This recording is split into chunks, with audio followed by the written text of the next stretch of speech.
நெரிசல் மிகுந்த இந்த ஓட்டப்பந்தய வாழ்க்கையில் சக மனிதர்களை கூட கவனிக்க நமக்கு நேரம் இருப்பதில்லை.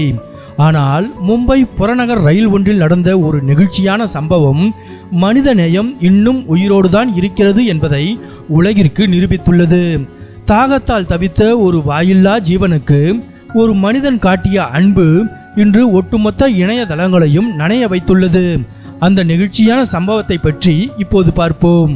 அது ஒரு பரபரப்பான மும்பை லோக்கல் ரயில். மக்கள் கூட்டம் நிரம்பி வழியும் அந்த பெட்டியில் யாருக்கும் தெரியாமல் ஒரு விசித்திரமான பயணி ஏறியிருந்தான். அவன் ஒரு தெருநாய். வெயிலின் தாக்கத்தால் நாக்கு வறண்டு தாகத்தால் தவித்து கொண்டிருந்த அந்த நாய் எப்படியாவது தண்ணீர் குடிக்க வேண்டும் என்று அங்கிருந்த ஒரு பிளாஸ்டிக் பாட்டிலை தன் வாயால் திறக்க முயற்சி செய்து கொண்டிருந்தது. அதன் தவிப்பை கண்ட அங்கிருந்த ஒரு நபர் உடனே உதவ முன்வந்தார்.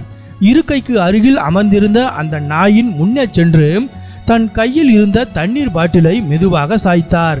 பாட்டிலில் இருந்து தண்ணீர் ஒரு மெல்லிய ஓடையாய் கீழே இறங்கியது. தண்ணீரை பார்த்ததும் அந்த நாய் தன் கழுத்தை மேலே தூக்கி காற்றில் வந்த தண்ணீரை அப்படியே தன் நாவால் பிடித்து குடிக்க தொடங்கியது.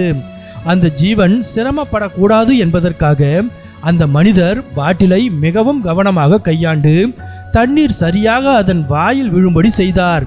சில துளிகள் சிதறி ரயிலின் இரும்பு தரையில் விழுந்தன.